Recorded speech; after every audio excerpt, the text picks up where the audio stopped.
Chief Justice Roberts, Vice President Harris, Speaker Pelosi, Leader Schumer, Leader McConnell, Vice President Pence, and my distinguished guests, my fellow Americans. This is America's day. This is democracy's day. A day of history and hope, of renewal and resolve. Through a crucible for the ages, America has been tested anew, and America has risen to the challenge. Today, we celebrate the triumph not of a candidate, but of a cause, the cause of democracy. The people, the will of the people has been heard, and the will of the people has been heeded. We've learned again that democracy is precious. Democracy is fragile. And at this hour, my friends, democracy has prevailed. So now, on this hallowed ground where just a few days ago, violence sought to shake the Capitol's very foundation, we come together as one nation, under God, indivisible, to carry out the peaceful transfer of power as we have for more than 2 centuries. As we look ahead in our uniquely American way, restless, bold, optimistic, and set our sights on the nation we know we can be and we must be. I thank my predecessors of both parties for their presence here today. I thank them from the bottom of my heart. And I know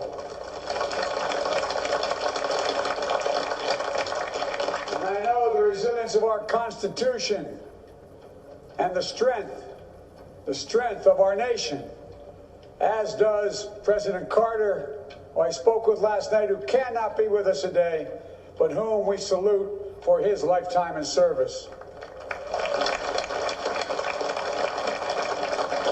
I've just taken the sacred oath each of those patriots have taken. The oath first sworn by George Washington. But the American story depends not on any one of us, not on some of us, but on all of us, on we the people who seek a more perfect union. This is a great nation. We are good people. And over the centuries, through storm and strife, in peace and in war, we've come so far. But we still have far to go. We'll press forward with speed and urgency, for we have much to do in this winter of peril and significant possibilities. Much to repair, much to restore, much to heal, much to build, and much to gain. Few people in our nation's history have been more challenged or found a time more challenging or difficult than the time we're in now. Once-in-a-century virus that silently stalks the country. It's taken as many lives in 1 year as America lost in all of World War II. Millions of jobs have been lost. Hundreds of thousands of businesses closed.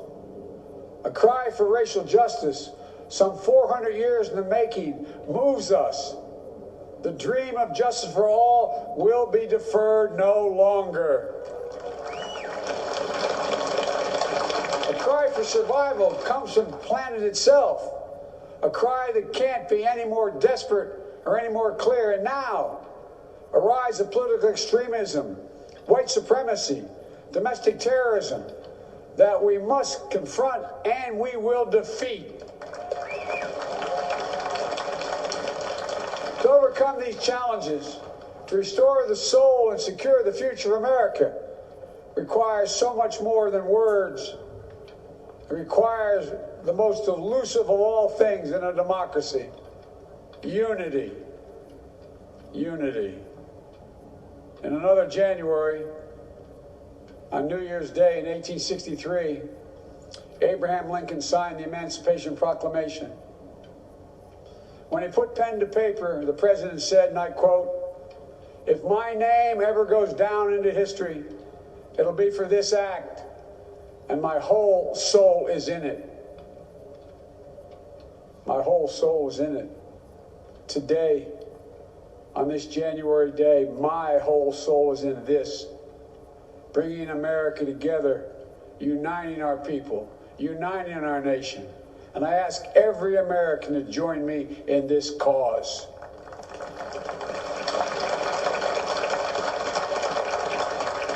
Uniting to fight the foes we face: anger, resentment and hatred, extremism, lawlessness, violence, disease, joblessness, and hopelessness. With unity, we can do great things, important things. We can right wrongs.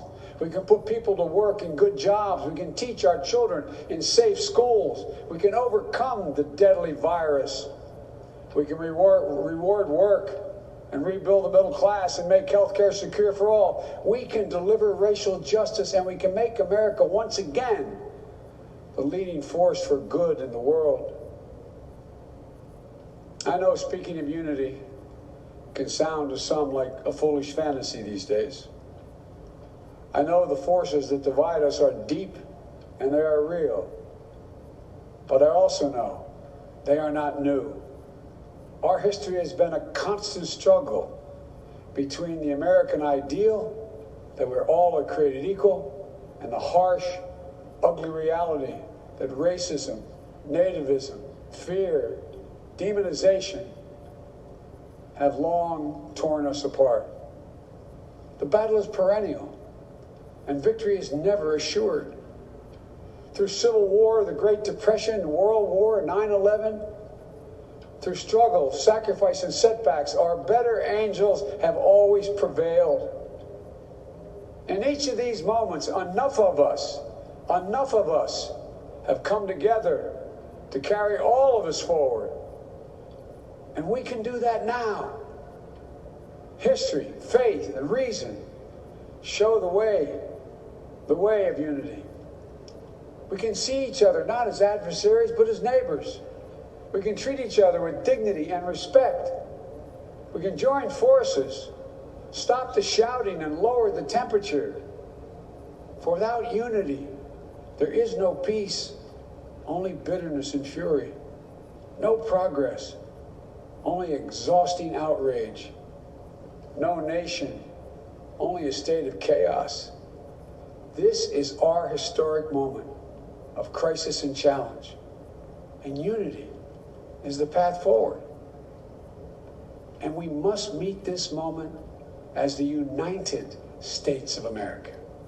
If we do that, I guarantee you we will not fail. We have never, ever, ever, ever failed in America when we've acted together. And so today, at this time, in this place, let's start afresh. All of us. Let's begin to listen to one another again. Hear one another. See one another. Show respect to one another. Politics doesn't have to be a raging fire, destroying everything in its path. Every disagreement doesn't have to be a cause for total war. And we must reject the culture in which facts themselves are manipulated and even manufactured.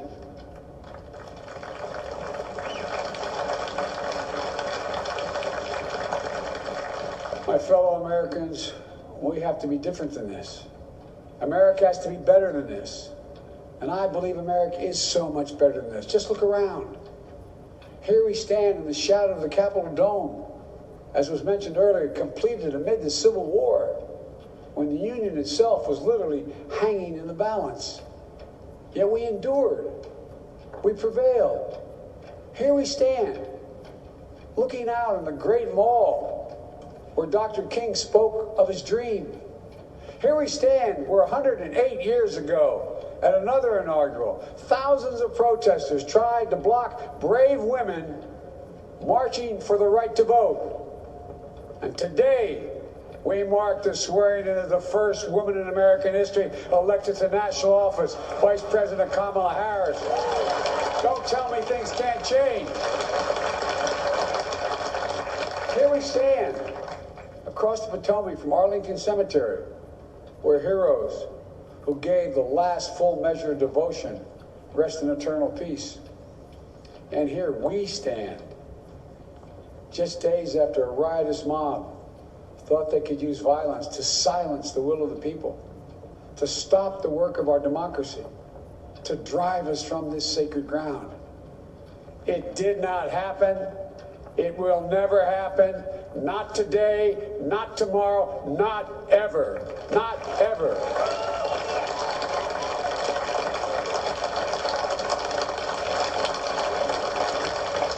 To all those who supported our campaign, I'm humbled by the faith you placed in us. To all those who did not support us, let me say this. Hear me out as we move forward. Take a measure of me and my heart. If you still disagree, so be it. That's democracy. That's America.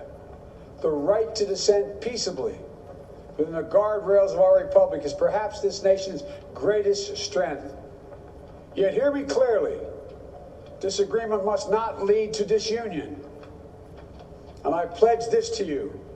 I will be a president for all Americans. All Americans. And I promise you, I will fight as hard for those who did not support me as for those who did.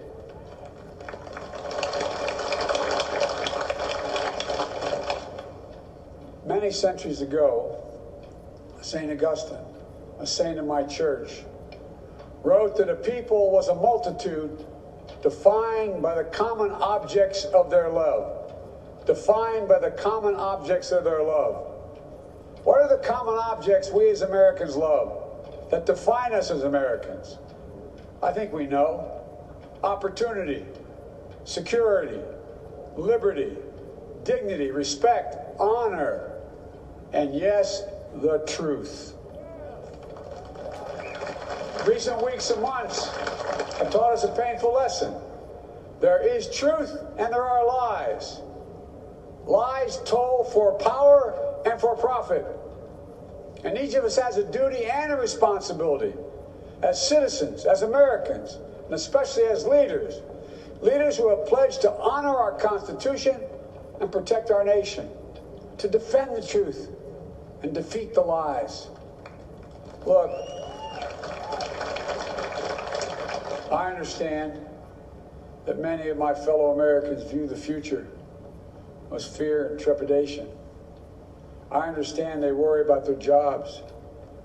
I understand, like my dad, they lay in bed at night, staring at the ceiling, wondering, can I keep my health care? Can I pay my mortgage? Thinking about their families, about what comes next.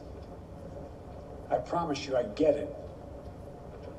But the answer is not to turn inward, to retreat into competing factions, distrusting those who don't look like you, or worship the way you do, or don't get their news from the same sources you do.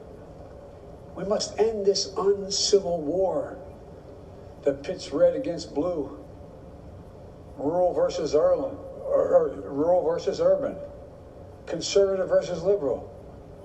We can do this if we open our souls instead of hardening our hearts, if we show a little tolerance and humility, and if we're willing to stand in the other person's shoes, as my mom would say, just for a moment, stand in their shoes. Because here's the thing about life. There's no accounting for what fate will deal you. Some days, when you need a hand. There are other days when we're called to lend a hand. That's how it has to be. This is what we do for one another. And if we are this way, our country will be stronger, more prosperous, more ready for the future. And we can still disagree. My fellow Americans, in the work ahead of us, we're going to need each other. We need all our strength to persevere through this dark winter. We're entering what may be the toughest and deadliest period of the virus. We must set aside politics and finally face this pandemic as one nation. One nation. And I promise you this, as the Bible says, weeping may endure for a night, but joy cometh in the morning. We will get through this together. Together. Look, folks, all my colleagues I serve with in the House and the Senate up here, we all understand the world is watching all of us today. So here's my message to those beyond our borders. America has been tested, and we've come out stronger for it. We will repair our alliances and engage with the world once again. Not to meet yesterday's challenges, but today's and tomorrow's challenges. And we'll lead not merely by the example of our power, but by the power of our example.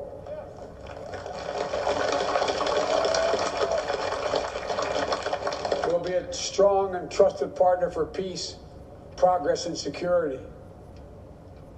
Look, you all know we've been through so much in this nation. And my first act as president, I'd like to ask you to join me in a moment of silent prayer. Remember all those who we lost in this past year to the pandemic.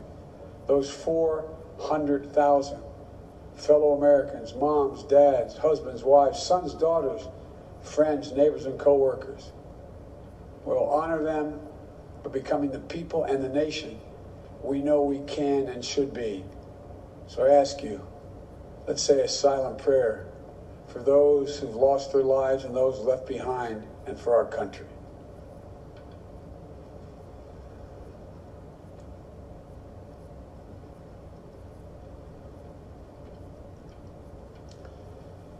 Amen.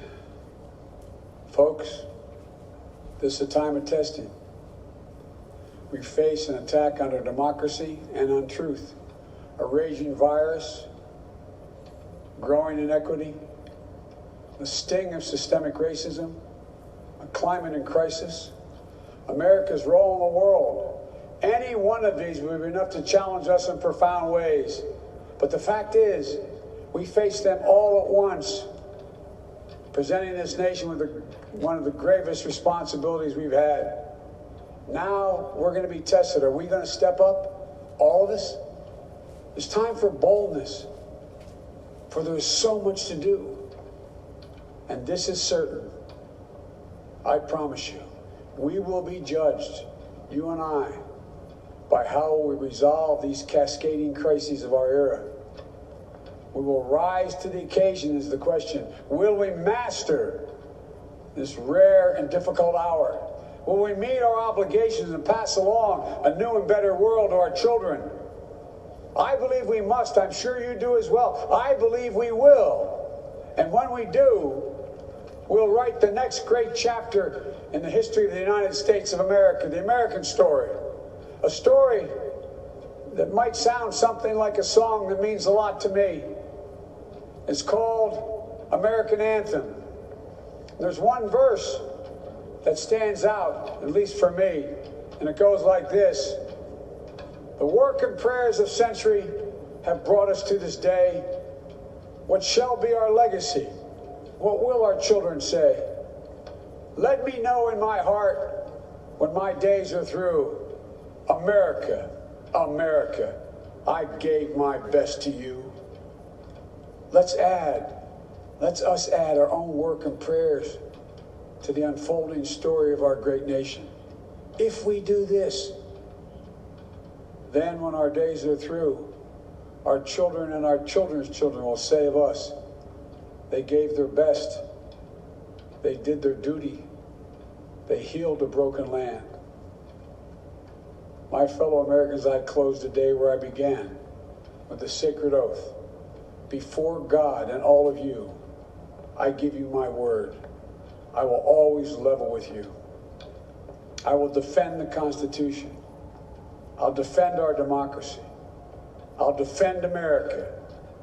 And I'll give all of you, keep everything I do in your service, thinking not of power, but of possibilities, not of personal interest, but the public good. And together we shall write an American story of hope, not fear, of unity, not division, of light, not darkness, a story of decency and dignity, love and healing, greatness and goodness. May this be the story that guides us, the story that inspires us, and the story that tells ages yet to come that we answered the call of history. We met the moment. Democracy and hope, truth and justice did not die in our watch but thrived. That America secured liberty at home and stood once again as a beacon to the world. That is what we owe our forebears, one another, and generation to follow. So, with purpose and resolve, we turn to those tasks of our time, sustained by faith, driven by conviction, devoted to one another and the country we love with all our hearts. May God bless America, and may God protect our troops. Thank you, America.